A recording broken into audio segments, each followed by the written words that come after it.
बिस्मिल्लाहिर्रहमानिर्रहीम। कैसे हैं भैया आप लोग? रटना नहीं है, समझना है। Syntax book board first year chemistry new book chapter number 2 atomic structure, उसका पार्ट 14 करने जा रहे हैं हम, रेडियो एक्टिविटी।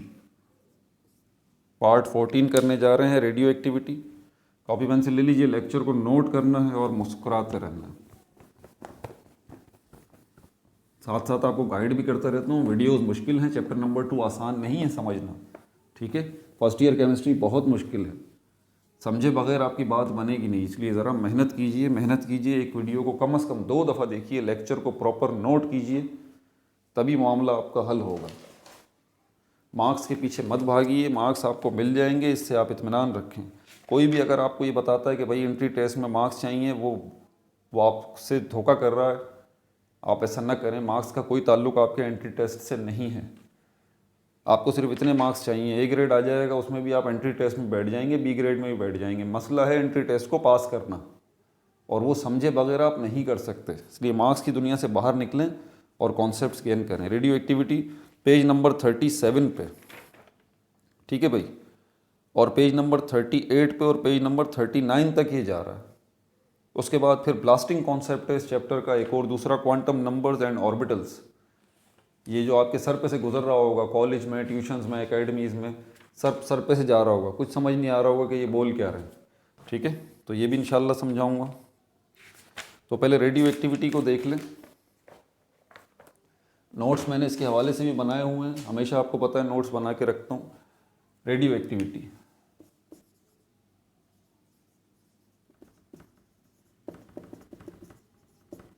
देखें, चीज़ों को जितना सिंपल रखेंगे ना उतना ही आपको मज़ा आएगा, सीखने में भी, समझने में भी। ये क्या है? मार्कर। मैं आपका आसान सा सवाल आपसे पूछा, आपने आसान सा जवाब दे दिया, ख़त्म हो गई बात। रेडियो एक्टिविटी क्या है? एक प्रोसेस है, एक प्रोसेस है, एक एक्टिविटी है। प्रोसेस है, एक्टिविटी है या काम है। क्या हो रहा है इस प्रोसेस में, क्या हो रहा है इस एक्टिविटी में, ठीक है। इमिशन हो रहा है। इमिशन का मतलब होता है रिलीज होना या खारिज होना, रिलीज होना या खारिज होना। देखें, स्टेप बाय स्टेप एक एक वर्ड आगे बढ़ रहे हैं ना। आपसे रेडियो एक्टिविटी पूछा जाए क्या है भाई, एक प्रोसेस है। जैसे कुकिंग आपसे पूछा जाए, कुकिंग क्या है? एक प्रोसेस है। क्या हो रहा है इस प्रोसेस के अंदर? खाना बनाने का प्रोसेस है। रेडियो एक्टिविटी क्या है? एक प्रोसेस है। क्या हो रहा है इसके अंदर? इस प्रोसेस में क्या हो रहा है? इमिशन हो रही है, रिलीज या इखराज हो रहा है, खारिज हो रहा है। अब आपके जहन में अगला सवाल खुद ही आएगा, कौन सी चीज़ इमिट हो रही है, कौन सी चीज़ खारिज हो रही है, कौन सी चीज़ रिलीज हो रही है? रेडिएशंस। आप रेडिएशंस कह लें, इलेक्ट्रोमैग्नेटिक वेव्स कह लें, एक ही बात है। इलेक्ट्रोमैग्नेटिक वेव्स कह लें या लाइट कह लें, लेकिन ये जो है वो कौन सी हैं? इनविजिबल हैं, जो कि आपको अपनी आंख से नज़र नहीं आती। मैंने आपको बताया है कि लाइट की बेसिकली 2 किस्में हैं, एक विजिबल है और दूसरी इनविजिबल है, ठीक है। विजिबल लाइट हमें अपनी आंख से नज़र आती है, इनविजिबल लाइट जो हमें अपनी आंख से नज़र नहीं आती। विजिबल लाइट की भी बहुत सारी किस्में हैं, इनविजिबल लाइट की भी बहुत सारी किस्में हैं। तो ये जो रेडिएशंस जो हैं, ये जो रेडिएशंस जो हैं, जो रेडियो एक्टिविटी के प्रोसेस के नतीजे में निकल रही हैं, इन रेडिएशंस, ये रेडिएशंस क्या हैं? ये भी लाइट की ही एक किस्म है, लेकिन कौन सी लाइट की? इनविजिबल लाइट की। इनविजिबल लाइट जो है उसके बहुत सारे नाम, बहुत सारी किस्में हैं। जैसे कि इंफ्रारेड लाइट है, इंफ्रारेड है, अल्ट्रा वायलेट है, ठीक है, माइक्रोवेव्स हैं, रेडियो वेव्स हैं, गामा रेडिएशंस हैं। ये सब की सब क्या हैं जो आप नाम सुनते हैं? एक्स रेज हैं, कैथोड रेज हैं, एनोड रेज हैं। ये सब की सब जो है वो कौन सी लाइट की कौन सी कैटेगरी में आती हैं? जो कि इनविजिबल है, आपको अपनी आंख से नज़र नहीं आती। बहरहाल लाइट की और वो किस्म भले जो आपको अपनी आंख से नज़र आ रही हो या नज़र नहीं आ रही, इन सब को कलेक्टिवली हम इलेक्ट्रोमैग्नेटिक वेव्स कहते हैं। तो यहाँ पर रेडियो एक्टिविटी एक प्रोसेस है, इसमें क्या हो रहा है? इमिशन या रिलीज हो रही है। क्या चीज़ रिलीज हो रही है? रेडिएशन या इलेक्ट्रोमैग्नेटिक वेव्स या इनविजिबल लाइट जो है वो रिलीज हो रही है। व्हेन, कब? जब ब्रेकिंग हो रही है। ब्रेकिंग का तो वर्ड इस्तेमाल नहीं करना चाहिए, डिसइंटीग्रेट वर्ड वैसे इसके लिए इस्तेमाल किया जाता है, लेकिन मैं ब्रेकिंग। अब ब्रेक का मतलब क्या है? टूटना। ब्रेक का मतलब क्या है? टूटना। ये मार्कर है मेरे हाथ में, मैं इसको तोड़ देता हूँ, अलग अलग कर देता हूँ, ठीक है। तो ब्रेकिंग का वर्ड वैसे सही नहीं है, लेकिन मैं आपको आसान लफ्ज़ों में समझाने के लिए कह रहा हूँ। व्हेन ब्रेकिंग, जब ब्रेकिंग हो रही है। अब अगला क्वेश्चन आपके जहन में खुद ही आएगा, यार क्या चीज़ ब्रेक हो रही है? तो क्या चीज़ ब्रेक हो रही है? न्यूक्लियस।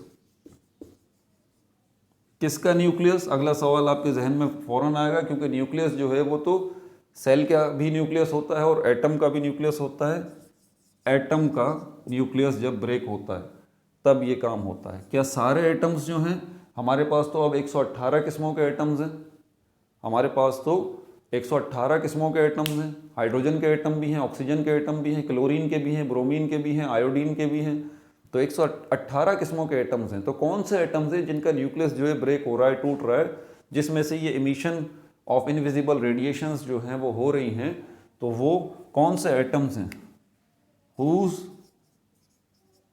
जिनके atomic number is greater than 82 है या 86 है? लेड का मैं ज़रा देख लूँ, 82 है या 86 है? लेड 82 या 86 जो है वो लेड का सिंबल है। यहाँ पर हमारे पास पीबी लेड 82। तो आपके पेरियोडिक टेबल में सबसे हल्का जो एटॉमिक नंबर वाला एटम है वो हाइड्रोजन है, उसका एटॉमिक नंबर 1 है। उसके बाद सेकंड एटॉमिक नंबर आ जाता है, थर्ड एटॉमिक नंबर आ जाता है, फोर्थ एटॉमिक नंबर। तो 82 एटॉमिक नंबर किसका है? लेड का है, जिसका सिंबल है पीबी। इससे ऊपर वाले जितने भी आपके पास जो है वो एलिमेंट्स आते हैं या एटम्स आते हैं, 83 एटॉमिक नंबर वाले, 84 एटॉमिक नंबर वाले, 85 एटॉमिक नंबर वाले, एंड सो ऑन। 118 किस्मों के एटम्स हैं ना, तो समझ जाइए 118वां एटॉमिक नंबर। तो वो सब के सब, उन सब के एटम्स जो हैं और उनके न्यूक्लियस जो हैं जिनका एटॉमिक नंबर 82 से ज़्यादा है, उन सब के न्यूक्लियस जो हैं वो क्या हैं? उन सब के न्यूक्लियस जो हैं वो अनस्टेबल हैं। अनस्टेबल है। क्या है? अनस्टेबल है। न्यूक्लियस में होता क्या है आपको पता है? प्रोटॉन और न्यूट्रॉन होते हैं। तो ये बहुत हैवी न्यूक्लियस होता है, इनका बहुत बड़ी तादाद होती है प्रोटॉन्स की इन सारे एटम्स के न्यूक्लियस में, ठीक है। और बहुत बड़ी तादाद होती है न्यूट्रॉन्स की भी, लेकिन बहुत ज़्यादा हैवी होने की वजह से ये अनस्टेबल होता है। तो इसमें क्या होता है? इसमें टूट फूट शुरू हो जाती है, इस न्यूक्लियस में टूट फूट शुरू हो जाती है। मतलब टूट फूट या ब्रेक होना ऐसे नहीं होता कि न्यूक्लियस जो है बीच में से दो हिस्सों में टूट गया है, नहीं, बल्कि इसमें से क्या होता है? इसमें से ये प्रोटॉन और न्यूट्रॉन्स जो हैं रेडिएशंस की शक्ल में निकल रहे होते हैं। ना सिर्फ प्रोटॉन और न्यूट्रॉन, बल्कि न्यूक्लियस के बाहर जो इलेक्ट्रॉन्स हैं, ठीक है, वो तो नहीं निकल रहे होते, लेकिन इन्हीं में से इलेक्ट्रॉन्स भी बन रहे होते हैं। यानी कि न्यूक्लियस से ही इलेक्ट्रॉन्स भी निकल रहे हैं, न्यूक्लियस से ही प्रोटॉन भी निकल रहे हैं, और न्यूक्लियस से ही न्यूट्रॉन भी निकल रहे हैं, न्यूक्लियस से ही। ये बात याद रखिएगा। लेकिन किस शक्ल में निकल रहे हैं? रेडिएशंस की शक्ल में निकल रहे हैं, रेडिएशंस की शक्ल में निकल रहे हैं, ठीक है। तो ये रेडिएशंस पहले क्या थी? और ये 3 किस्म के रेडिएशंस हैं, इनका मैं नाम भी बता दूंगा आपको। Alpha rays, beta rays, alpha rays, beta rays और gamma rays. Alpha rays, beta rays और गामा रेज। समझ में आ गई बात? अब ये मत भूलिएगा कि ये रेडिएशंस जो निकल रही हैं, ठीक है, ये सब की सब रेडिएशंस पहले क्या थी? ये प्रोटॉन और न्यूट्रॉन थी। तो प्रोटॉन और न्यूट्रॉन ने अपनी हालत बदली, ठीक है, और किस में कन्वर्ट हो गए? इन रेडिएशंस में, जो कि 3 किस्म की हुई। अल्फा रेज ये पॉजिटिव होती हैं, बीटा रेज ये नेगेटिव होती हैं, और गामा रेज ये न्यूट्रल होती हैं, ठीक है। तो अब तो हमें रेडियो एक्टिविटी समझ में आ गई कि रेडियो एक्टिविटी एक प्रोसेस का नाम है इसमें हो क्या रहा है, इमिशन इखराज हो रहा है, रिलीज हो रहा है, किसका हो रहा है, रेडिएशंस का या इलेक्ट्रोमैग्नेटिक वेव्स का या इनविजिबल लाइट का। वैन कब हो रहा है, जब कोई चीज़ ब्रेक हो रही है। वॉट क्या चीज़ ब्रेक हो रही है, न्यूक्लियस ब्रेक हो रहा है। न्यूक्लियस किससे मिलके बना है, प्रोटॉन और न्यूट्रॉन से। तो असल में ये ब्रेक नहीं हो रहा न्यूक्लियस, बल्कि यहाँ कन्वर्जन हो रही है प्रोटॉन और न्यूट्रॉन की, किसके अंदर, रेडिएशंस की शक्ल में ये कन्वर्ट हो रहे हैं। और क्या सारे एटम्स ये काम कर रहे हैं, नहीं, सारे एटम्स ये काम नहीं कर रहे। एटॉमिक नंबर 82 से ज़्यादा वाले जितने हमारे पास हैं, सब के सब में ये रेडियो एक्टिविटी का प्रोसेस हो रहा है। समझ में आ गई बात। तो ये प्रोसेस इसी हिसाब से वो सारे एलिमेंट जिनका एटॉमिक नंबर 82 से ज़्यादा है, आप उसको क्या कहेंगे, आप उसको कहेंगे रेडियो एक्टिव एलिमेंट। क्या नाम देंगे आप उनको, रेडियो एक्टिव एलिमेंट्स। तो रेडियो एक्टिव एलिमेंट्स कौन से हैं, वो एलिमेंट्स जिनके अंदर रेडियो एक्टिविटी का प्रोसेस हो रहा है और उनका एटॉमिक नंबर 82 से ज़्यादा है। ठीक है भाई। तो रेडियो एक्टिव एलिमेंट्स का भी आपको पता लग गया, रेडियो एक्टिविटी का भी आपको पता लग गया। अब ये क्योंकि इनविजिबल रेडिएशन है, तो आपके जहन में बात आ रही होगी कि हमें नज़र नहीं आती अपनी आँख से, तो इसका पता कैसे चला। ये एक्सीडेंटली डिस्कवर हुई थी। ठीक है। एक मिनरल था जिसको पिच ब्लेंड कहते हैं, एक मिनरल था, मिनरल जिसको पिच ब्लेंड कहते हैं, पिच ब्लेंड। सॉलिड पीस था इसका, सॉलिड पीस, सॉलिड पीस था इस मिनरल का जिसको पिच ब्लेंड कहते हैं। एक शख्स के पास था ये। ठीक है। इसको मिटाऊं पहले मैं। एक शख्स के पास था, ये साइंटिस्ट था, ऑब्वियस सी बात है। पिच ब्लेंड ये मिनरल आपके और मेरे पास तो होगा ही नहीं, कोई साइंटिस्ट ही होगा, तो उसके पास था ये पिच ब्लेंड। तो वो काम करते करते उसने उठा के उसको, पेपर था एक, पेपर था एक, उसको फोटोग्राफिक पेपर कहते हैं, फोटोग्राफिक पेपर, फोटोग्राफिक पेपर आप कह लें। ये प्लेट में भी बनती है, फोटोग्राफिक प्लेट्स। फोटो का मतलब होता है लाइट। फोटोग्राफिक प्लेट्स का ये कमाल होता है कि जब इनके ऊपर लाइट पड़ती है, तो लाइट जब फोटोग्राफिक प्लेट या फोटोग्राफिक पेपर से टकराती है, किसी भी किस्म की लाइट हो, ये बात जहन में रखें, चाहे विजिबल लाइट की कोई किस्म हो या इनविजिबल लाइट की कोई किस्म हो, फोटोग्राफिक प्लेट से जब ये फोटोग्राफिक पेपर से टकराती है, टकरा कर वापस आती है, तो एक इमेज जो है वहाँ पर बन जाता है। एक इमेज जो है इस फोटोग्राफिक पेपर के ऊपर या फोटोग्राफिक प्लेट के ऊपर बन जाता है। ठीक है। इमेज से मतलब आपके जहन में फ़ौरन एक पिक्चर आई होगी, जैसे कि मेरी पिक्चर है या आपकी पिक्चर है, ऐसी बात नहीं है। इमेज का मतलब एक जो है वो स्क्रैच भी होता है, लाइन भी जो है वो एक इमेज हो सकती है, एक डॉट जो है ये भी इमेज हो सकता है, किसी भी किस्म का इमेज। ठीक है। वो तस्वीर ज़रूरी नहीं है कि आपकी हो, वो तस्वीर कोई पॉइंट भी हो सकती है, कोई डॉट भी हो सकती है, कोई लाइन भी हो सकती है, स्क्रैचेस भी हो सकते हैं। समझ में आ रही है बात आपको, इस तरह की। तो वो जो केमिस्ट था, वो जो साइंटिस्ट था, उसने इस मिनरल पिच ब्लेंड को उठा के जो है ना इसके अंदर अपनी दराज में रख दिया, और अपनी दराज में जब रखा तो वहाँ पर क्या था, ये फोटोग्राफिक पेपर जो है वो भी रखे हुए थे वहाँ पे। ठीक है। तो वो जब 2 घंटे 3 घंटे बाद वापस आया, उसने जब दराज खोली अपनी, तो उसने देखा कि ये फोटोग्राफिक पेपर जो हैं, लैब्स में नॉर्मली अंधेरा होता है, ये मैं बता दूं आपको, जहाँ फोटोग्राफिक पेपर्स वगैरह रखते हैं ना, आप ये बात समझ जाइए क्यों आखिर अंधेरा रखा जाता है, डार्क क्यों रखा जाता है, क्योंकि लाइट जब इनके ऊपर पड़ेगी तो अपना इमेज छोड़ जाएगी।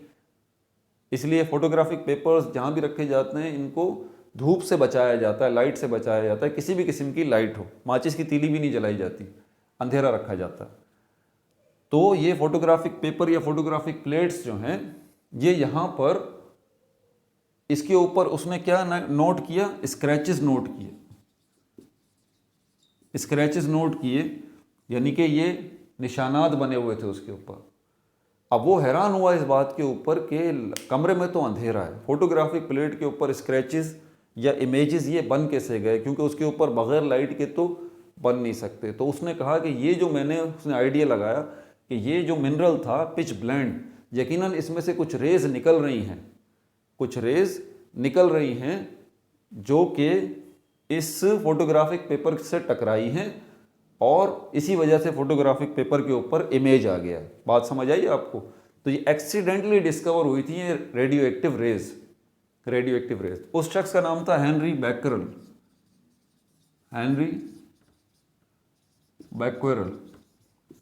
ये इसका नाम था। स्पेलिंग मिस्टेक हो गई हो तो माफ़ कर दीजिएगा भाई, इतनी अच्छी स्पेलिंग्स नहीं है मेरी। हेनरी बैक्वेरल।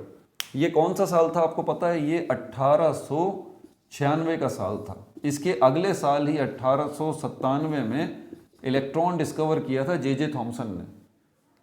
तो शुरू में क्योंकि हेनरी बैक्वेरल ने भले एक्सीडेंटली डिस्कवर किया, भाई डिस्कवर तो उसी ने किया ना, ठीक है। इत्तफाकिया तौर पे ये रेज उसके सामने आ गए, उसको कुछ भी मेहनत नहीं करनी पड़ी। उसने सिर्फ फोटोग्राफिक पेपर के अंदर इस पिच ब्लेंड को रख दिया था और जब वापस आया तो देखा कि फोटोग्राफिक पेपर जो है उसके ऊपर निशान पड़े हुए हैं। तो इसका मतलब पिच ब्लेंड, ये मिनरल जो है, इसमें से कुछ रेज निकल रही हैं लाइट की कोई किस्म में जो मुझे नज़र नहीं आ रही, लेकिन वो अपना निशान यहाँ पर फोटोग्राफिक प्लेट या फोटोग्राफिक पेपर्स पे छोड़ रही है। तो उसने शुरू में इन रेज को नाम दिया गया था बैक्वेरल रेज, ठीक है। बाद में मैरी क्यूरी और पेरी क्यूरी, ये दो साइंटिस्ट हैं, दोनों नोबेल प्राइज हैं, हस्बैंड एंड वाइफ हैं। मैरी क्यूरी और पेरी क्यूरी, क्यूरी फैमिली से इनका ताल्लुक था, ठीक है। तो उन्होंने फिर इन बैक्वेरल रेस को रेडियो एक्टिव रेस का नाम दिया। क्या नाम दिया? रेडियो एक्टिव रेस का नाम दिया, ठीक है। बस आज इसको यहीं रखते हैं, ये रेडियो एक्टिविटी पार्ट 1 करते हैं इसमें, ठीक है ना। पार्ट 2 के अंदर क्योंकि बहुत ज़्यादा इसमें चीज़ें हैं बताने वाली, आपको समझाने वाली, तो ये बहुत ज़रूरी हैं, ठीक है। यहाँ तक के लिए काफ़ी है, मुझे भी थोड़ा काम है, तो अपना बहुत ज़्यादा ख्याल रखिएगा। No like no subscribe, only share.